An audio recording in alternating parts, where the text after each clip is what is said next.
apart from many that we loved, but I hope you had a good Thanksgiving. And I know times are tough, but I want you to know that help is on the way. Last week, I announced the nominations and staff for critical foreign policy and national security positions, a first-rate team that's going to keep us safe and secure. And today, I have the pleasure of announcing key nominations and appointments for the critical economic positions in the administration. A first-rate team that's going to get us through this ongoing economic crisis and help us build the economy back, not just build it back, but build it back better than it was before. A team that's tested and experienced. It includes groundbreaking Americans who come from different backgrounds, but who share my core vision for economic relief here in the United States of America. And given a fair shot and an equal chance, there's nothing, we all believe there's nothing beyond the capacity of the American people. Let's not forget who built this country. Working class and middle class people built this country, and unions built the middle class. And from the most unequal economic and job crisis in modern history, we can build a new American economy that works for all Americans, not just some, all. We need to act now, though, and we need to work together. You know, in the weeks since winning the election, Vice President Harris and I have covered meetings with a number of people. We convened meetings with labor leaders and CEOs at the same time, mayors and governors of both political parties. There's a consensus out there that as we battle the COVID-19 disease, we have to make sure that business and workers have the tools, resources, and guidance and the health and safety standards to be able to operate safely. The goal is simple: to keep businesses and schools open safely. And for millions of Americans who have lost their jobs or hours and have had to claim unemployment, we have to deliver them immediate relief.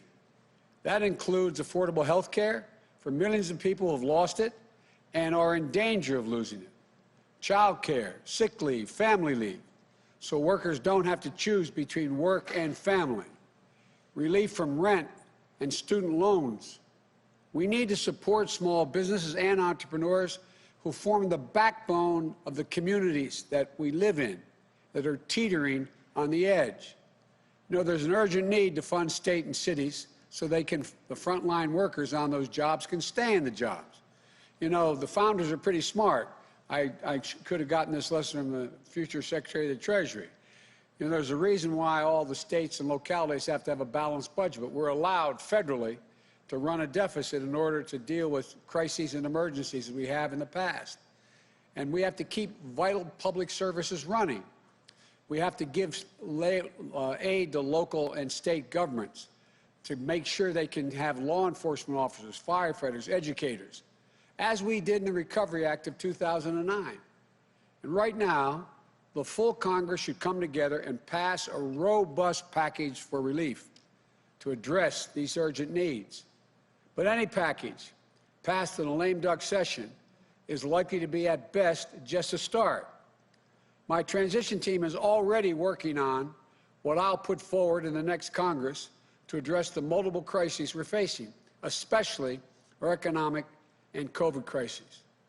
And the team I'm announcing today will play a critical role in shaping our plan for action starting on day one and move fast to revive this economy.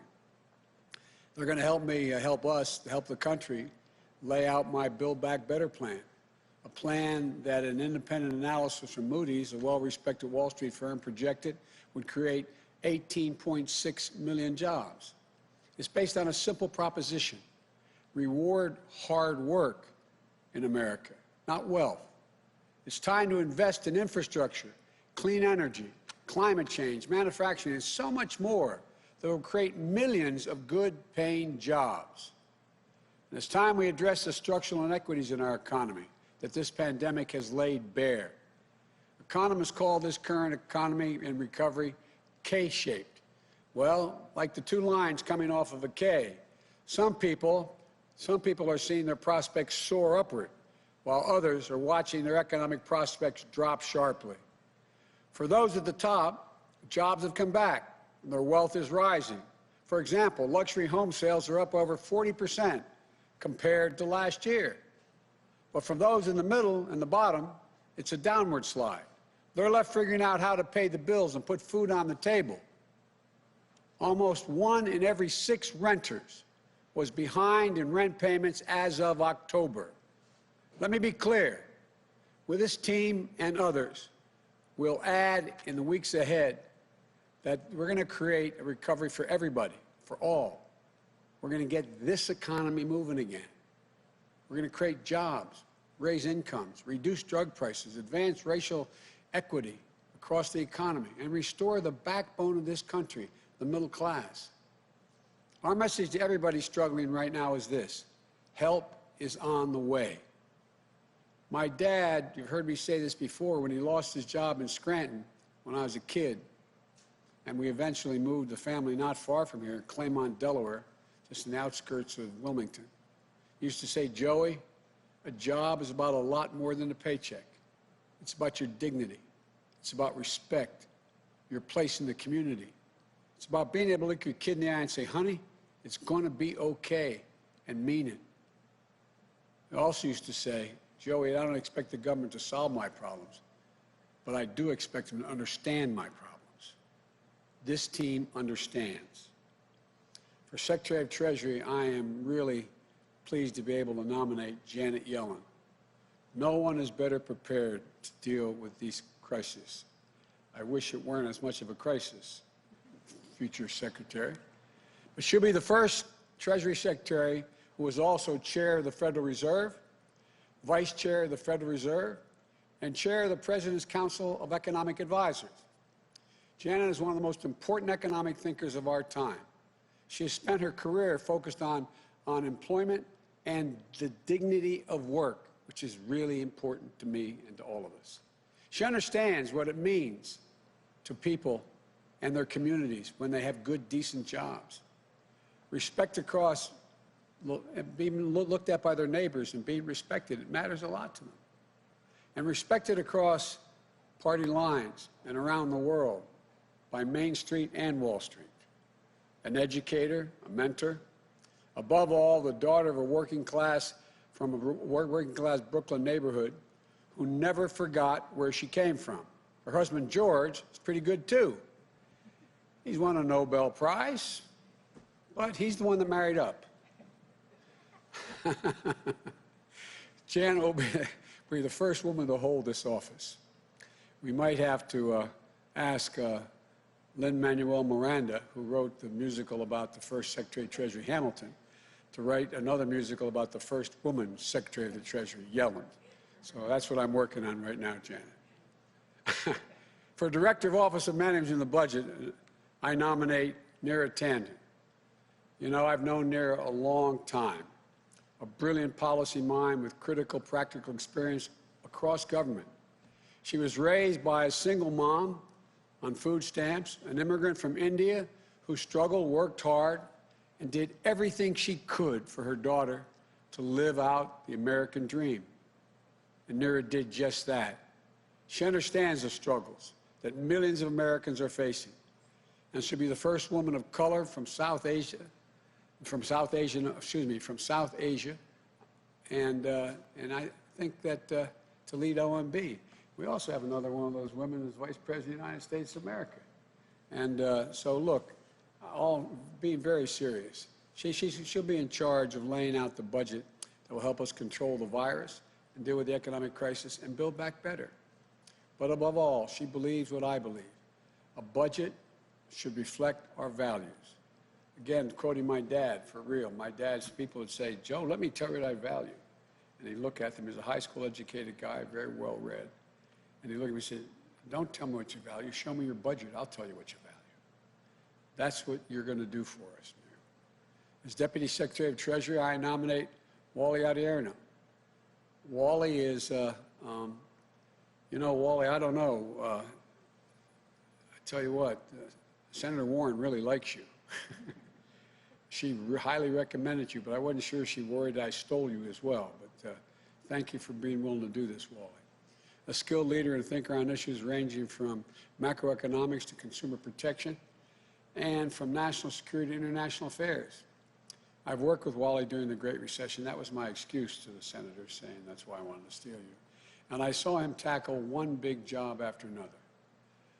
Deputy National Security Advisor to President Obama, Deputy Director for the National Economic Council, former Chief of Staff to Elizabeth Warren, where he helped create the Consumer Protection Bureau and Financial Bureau, which has done so much good.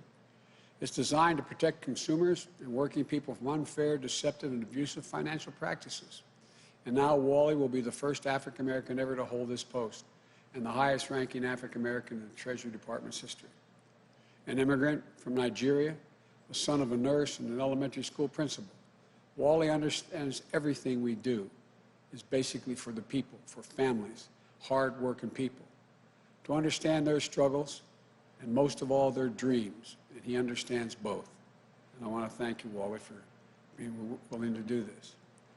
For chairperson of the Council of Economic Advisors, I nominate, notwithstanding she was a very distinguished professor at Princeton.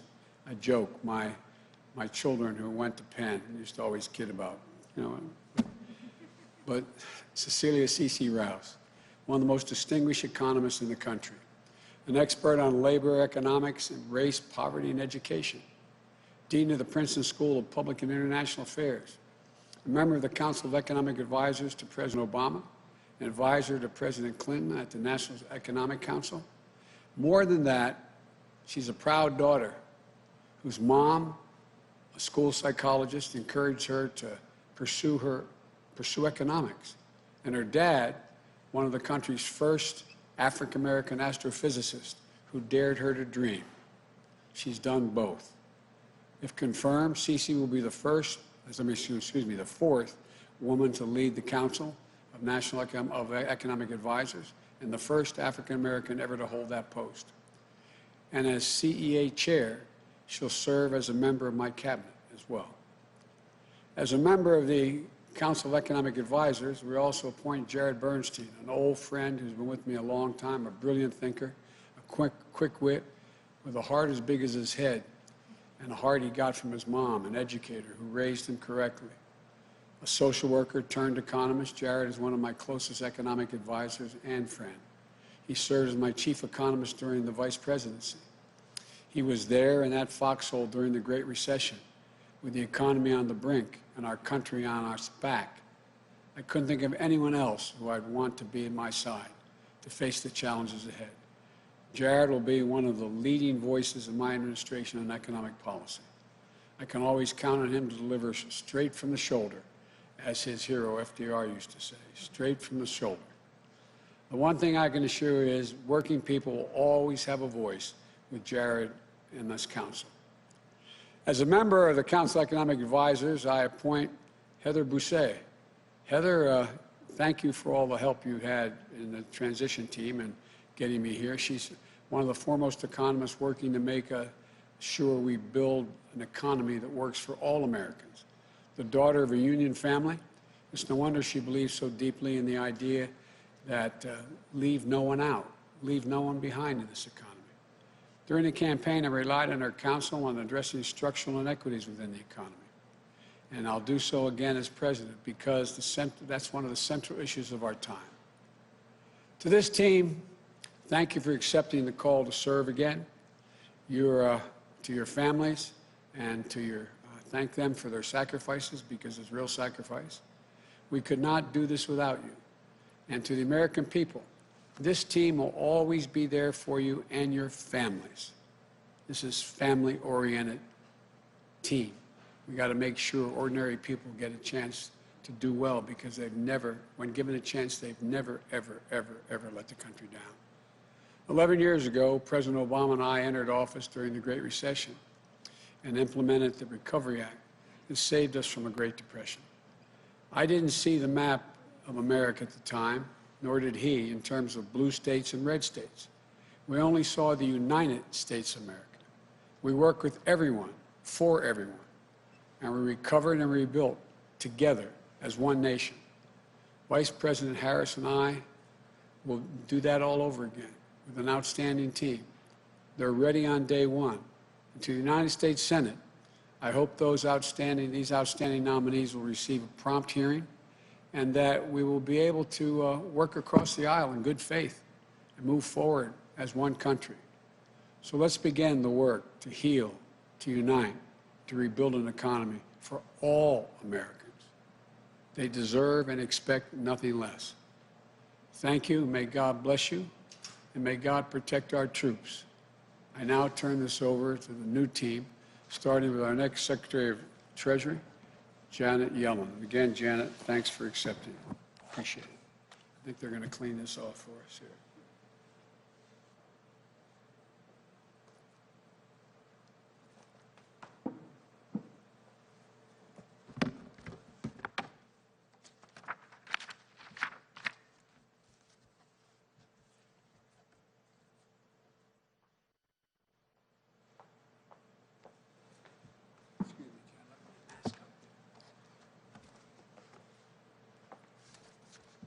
No, I put it in my book.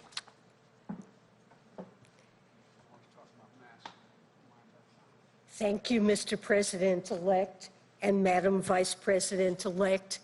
It's my great honor to have this opportunity to serve you and the American people, and to join this incredible economic team at this moment of great challenge for our country. Mr. President-elect, when you reflect on what your father taught you about how a job is much more than a paycheck, I hear my own father, who raised our family in working-class Brooklyn. When he graduated from medical school during the Great Depression, he looked for a home and a place to hang his shingle near the Brooklyn docks. Back then, Bush Terminal on the upper New York Bay was a thriving hub for manufacturing and transportation, and for the union workers whose livelihoods depended on them. Knowing they didn't have cars, my father found a home near a bus line. He started his family practice in the basement while we lived on the floors above. At the end of the day, he would talk to me, my brother, and my mom about what work meant to his patients, our friends and neighbors, especially if they lost a job, the financial problems, the family problems, the health problems, the loss of dignity and self-worth. The value of work always stuck with me, so much so that I became an economist because I was concerned about the toll of unemployment on people, families, and communities. And I've spent my career trying to make sure people can work and achieve the dignity and self-worth that comes with it. Mr. President-elect, I know you've done the same. I saw that understanding during the last Great Recession and the Recovery Act that followed. And now we're facing historic crises again. The pandemic and economic fallout that together have caused so much damage for so many and have had a disproportionate impact on the most vulnerable among us. Lost lives, lost jobs, small businesses struggling to stay alive or closed for good. So many people struggling to put food on the table and pay bills and rent. It's an American tragedy, and it's essential that we move with urgency. Inaction will produce a self-reinforcing downturn, causing yet more devastation.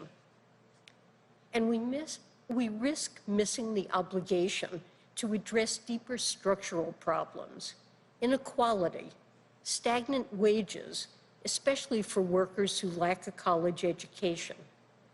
Communities that have seen industry disappear with no good jobs replacing lost ones.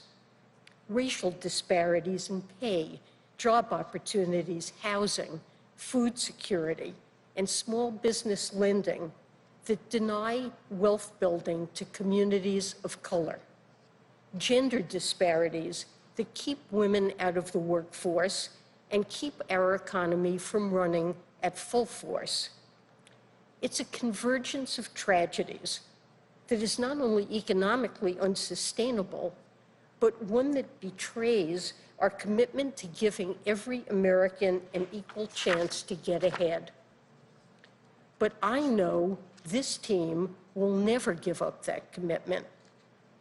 As you've said before, Mr. President-elect, out of our collective pain as a nation, we will find collective purpose to control the pandemic and build our economy back better than before, to rebuild our infrastructure and create better jobs, to invest in our workforce, to advance racial equity and make sure the economic recovery includes everyone, to address the climate crisis with American ingenuity and American jobs, working together with the outstanding national security and foreign policy team you announced last week to help restore America's global leadership. And above all, we share your belief in the American dream of a society where each person with effort can rise to their potential and dream even bigger for their children. I pledge, as Treasury Secretary, to work every day towards rebuilding that dream for all Americans. And to the great public servants of the Treasury Department, I look forward to working with you and Wally to rebuild the public trust. To the American people, we will be an institution that wakes up every morning thinking about you, your jobs, your paychecks, your struggles, your hopes, your dignity, and your limitless potential. Thank you.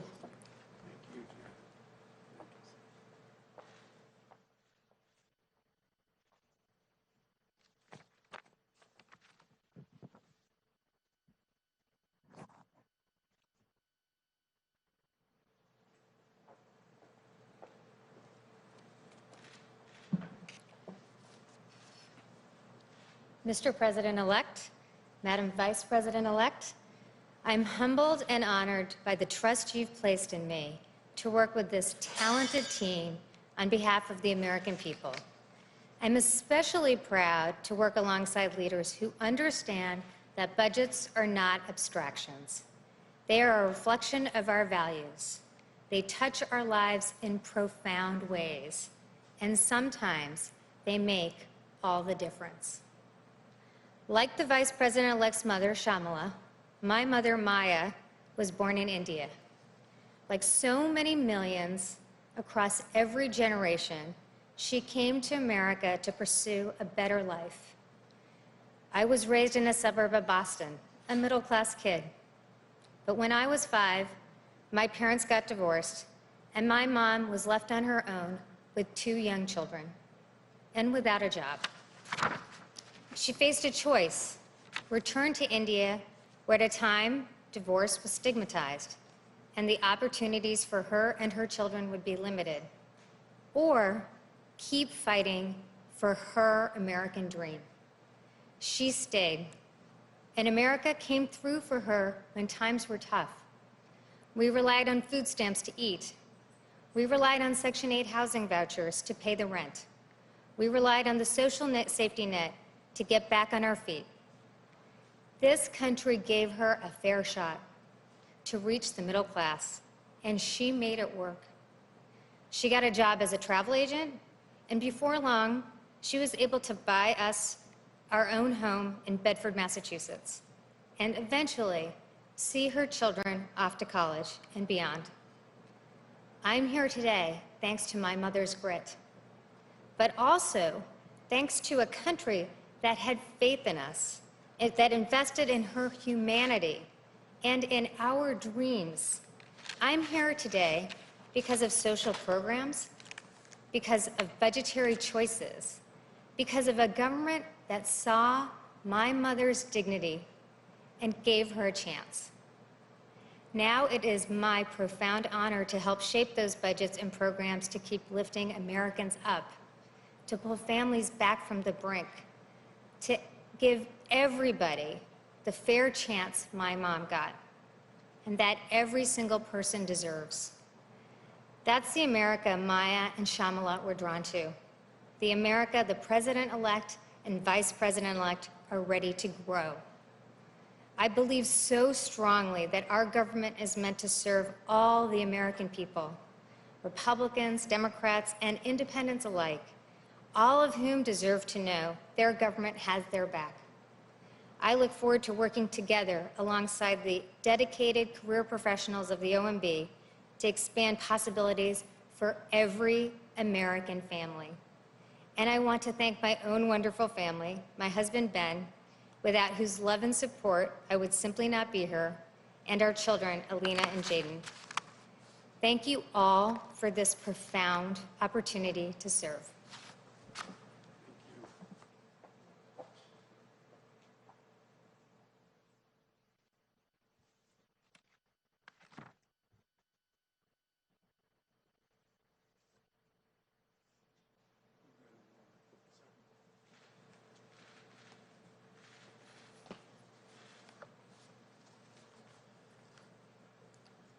Mr. President-elect, Madam Vice President-elect, thank you for this profound opportunity to return to the Treasury Department and serve the American people.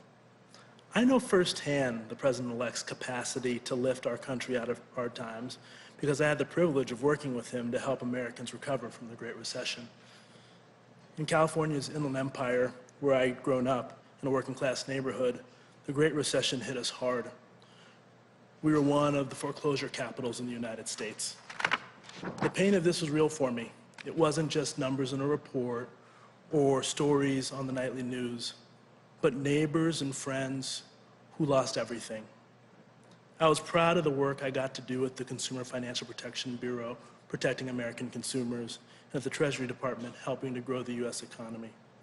I was proud also of getting a chance to serve with leaders like the President-elect, who oversaw the Recovery Act's implementation, investing in American workers, betting on their resilience and drive, and giving families a chance to get up off the mat.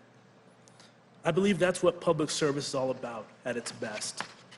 Giving people a fair shot when they need it most, offering hope through the dark times, and making sure that our economy works not just for the wealthy, but for the hardworking people who make it run. Those are the lessons I learned from my parents, an elementary school principal and a nurse who came to America to build a better life for me and my siblings. They taught us that we have a responsibility to serve our community and the country that gave us so many opportunities. But I also learned early on how much more needs to be done to ensure that everyone has a fair chance they deserve. I look forward to working with Janet Yellen to reduce inequality in this country and expand the middle class and make sure that we build an economy that works for everyone.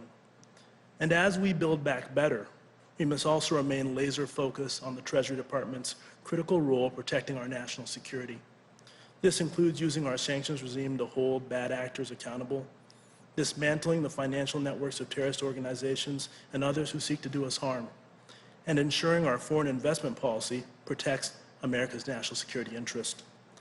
The challenges before us today are unlike anything we have ever faced.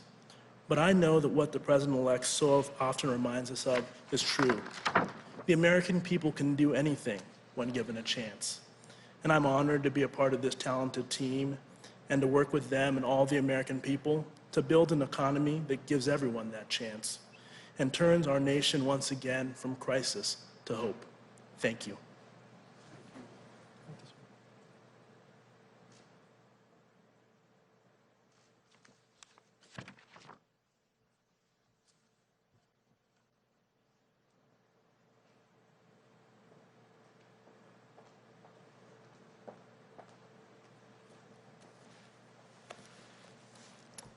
Good afternoon, Mr. President-elect, Madam Vice President-elect. Thank you for this extraordinary opportunity to join this team. I'm humbled and honored and ready to get to work for the American people.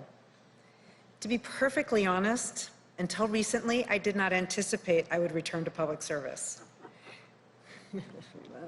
As every academic knows, when you've laid down roots at a school you love, with incredible students and colleagues you've grown with, it isn't easy to take a leave.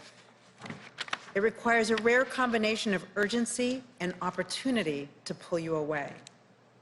But that rare combination is precisely what our nation is facing right now. My path as an economist began in my first year of college.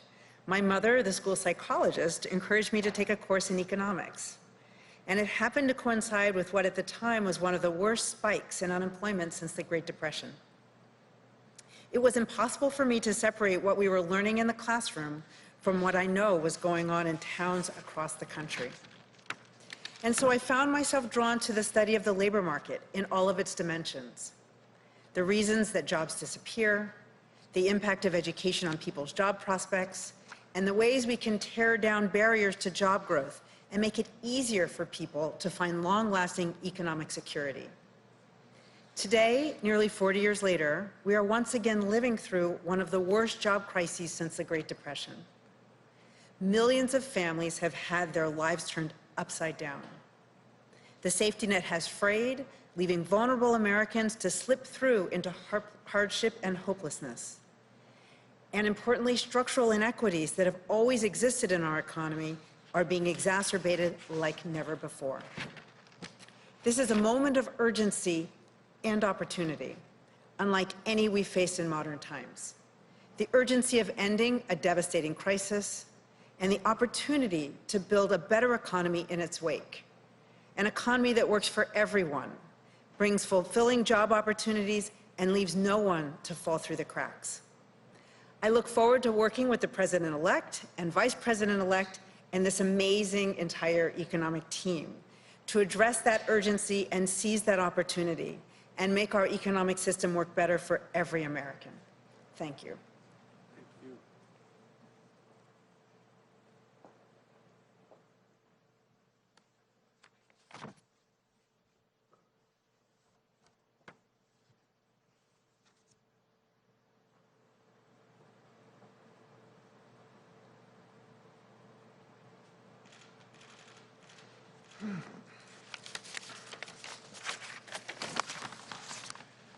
Good afternoon.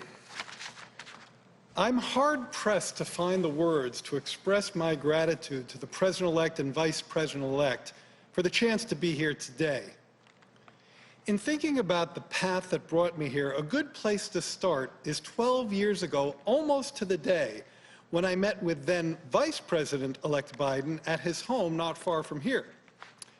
It was supposed to be a job interview to be his chief economist, but it quickly turned into a conversation about economic justice and fairness, which, as many here know, is a common destination in conversations with the President-elect. Over the years, we've continued that discussion. Often it takes the form of some policy minutiae. Sometimes it's me hitting him with far more graphics than are necessary, or him telling me to stop speaking economese and start speaking English. Guilty as charged, Mr. President-elect. I suspect the reason we had such a meeting of the minds back then dates back to a common saying in my household when I was growing up. If you're not part of the solution, you're part of the problem. I grew up with a single mother, a lifelong educator. There was a picture of FDR on the wall. Her proudest moment wasn't when I got a PhD, it was when I got a union card. Local 802, the New York City's musicians union, but that's a whole other story. Of course, if you intend to be part of the solution, you need to accurately diagnose the problem. In that regard, I think the President and Vice President-elect's agenda is timely, resonant, and visionary. Yes, they've stressed the urgent need to control the virus and provide the relief needed to help families and businesses get to the other side of this crisis. But they've been just as adamant that simply getting back to where we were sets the bar too low. We must build back an economy that's far more resilient, far more fair, and far more inclusive. It is precisely the vision this nation needs, and I suspect I'm not the only person on this stage chomping at the bit to get to work on making their vision a reality. Thank you.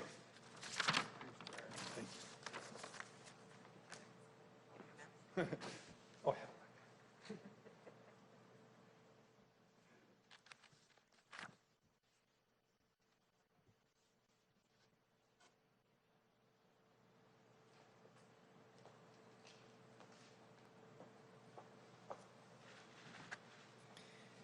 Mr. President-elect and Madam Vice President-elect, I am honored and very grateful for the chance to be a part of this absolutely exceptional team and excited to get to work helping build an economy rooted in the values that we share: equality, opportunity, and the dignity of work.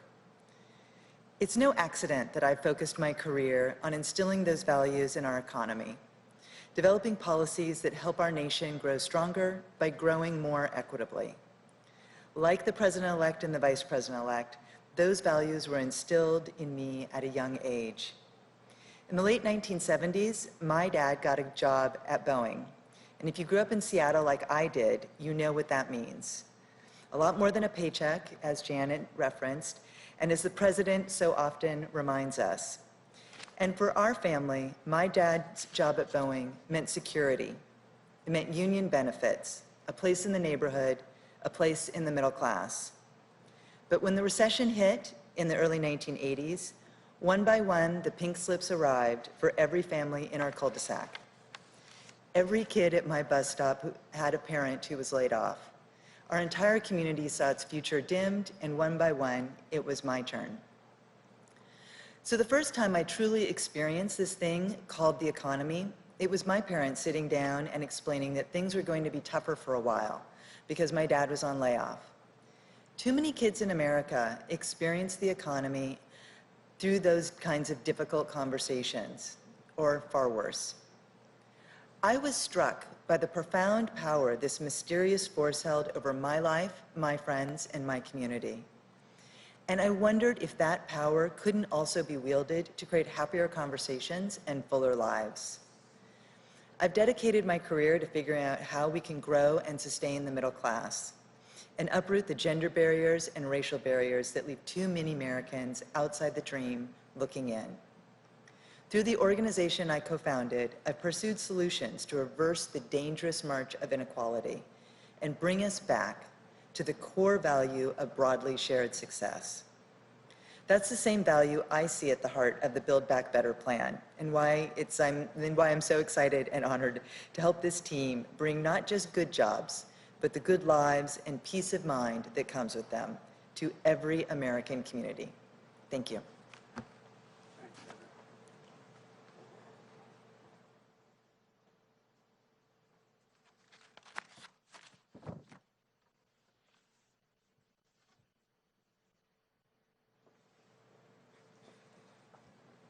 Mr. President-elect, congratulations on choosing this outstanding team of brilliant minds, this economic team. This is the right team for this moment. And to our nominees and appointees, thank you for your continued service to our nation. This is the team we need to deliver immediate economic relief to the American people, to get our economy back on track, and to make sure it works for working people. And as President-elect Biden noted earlier, completing that task could not be more urgent. Cases of COVID-19 are spiking, and beyond the tragic loss of life, the toll of this recession continues to mount. Across America, 1 in 6 adults with children say their families are hungry. Janet Yellen talked about food insecurity. This is real. We are looking at a hunger crisis in America right now. 1 in 3 adults are having trouble paying their bills, essential bills, the bills that need to be paid at the end of every month to get to the next month. And the number of open small businesses has fallen by nearly 30% due to this pandemic, while many others are hoping they can stay afloat until a vaccine is available. These are the struggles, the worries that keep people up in the middle of the night, that have them sitting at their kitchen table past midnight, trying to figure out how they're going to make it work. But Americans are not united by their worries alone. They are also united by their aspirations, the aspirations they have for themselves, for their children, for their families, and for their community. Because no matter where you live or what language your grandmother speaks, everyone wants to be able to get a job and keep a job. no matter what your gender or who you love. Everyone wants to be able to buy a home and keep a home. And no matter how you worship or who you voted for in this election, everyone wants to be able to give their children a decent education and allow those children to pursue their dreams, even during a pandemic. And Joe and I understand that. We were raised to respect the dignity of work. We were raised by hardworking parents who always understood the dignity of work and the potential not only for their children, but of our country. And that's why I've always fought for working people, standing up for middle-class families who lost their homes in the Great Recession. Wally, you talked about that.